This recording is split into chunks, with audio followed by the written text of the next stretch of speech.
Galactic Standard Date. Year 11356. Day 90. Sol Standard Date. 4th of the 2nd, 3267.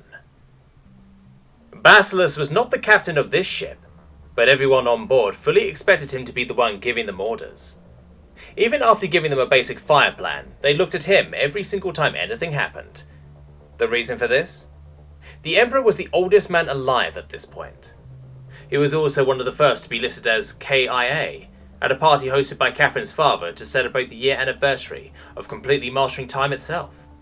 He was pulled into the Veil for a full 562 years before his overly dramatic entrance back into reality.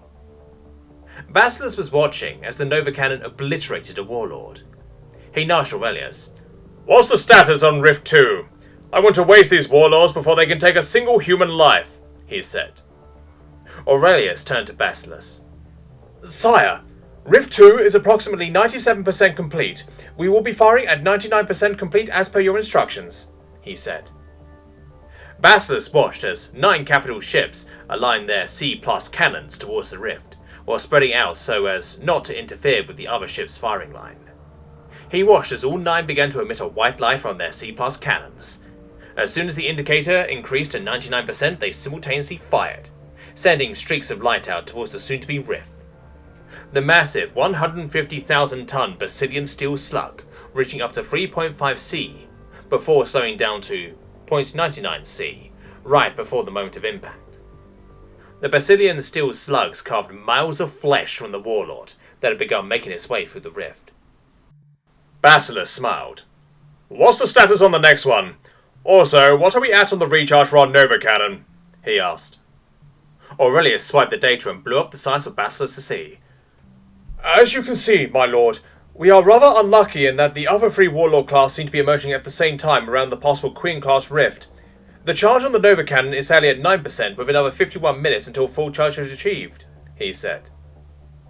Basilisk groaned. "That's new. They usually don't coordinate very well. I really don't like where this is going. I am also expending a bit of energy with a shield for those unknowns. Creating a second shield overlay on our fleet can be done, but it will take almost everything I can muster just to achieve 5 minutes of solid shielding for a fleet of this magnitude. I also prefer a bit more offense is the best defense approach." He paused and thought. "Aurelius, do you think we could send out a half-power Nova Cannon? It may be possible for me to take mixed Veil power into the proto-matter. It would make it undoubtedly more unstable, so it would need to be at half power," he asked. Aurelius turned around slowly, eyes wide. "We can, but that sounds like it is incredibly risky.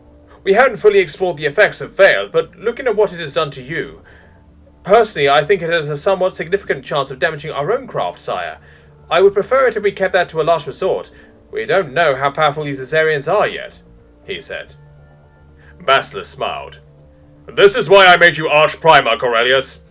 When we are actually in a fight, you don't just say, 'Yes, so wise and powerful God King, sir.'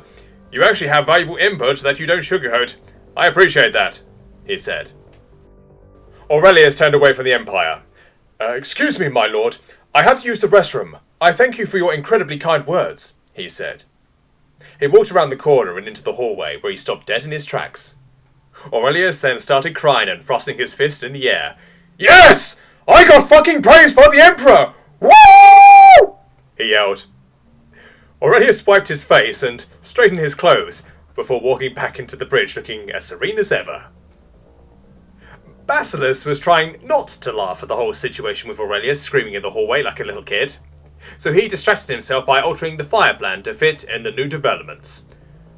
"Aurelius, have the capitals charge all of their regular armaments and move them into the fire plan with the rest of the fleet. We are going to have them hammer the one in the centre. I want to know how the warlords act with us targeting the VIP. If they move straight into the path of the fire to protect the VIP, then we should get them to line up and hit them with the Nova Cannon at least 75% without my power added. That should be sufficient," he said. Basilisk stood up and walked in front of Aurelius. "If they don't line up and make easy shooting, then they are finally taking us seriously. If that is the case, I cannot guarantee that I won't be forced to use my powers, whether they are used on the Nova Cannon or not," he said.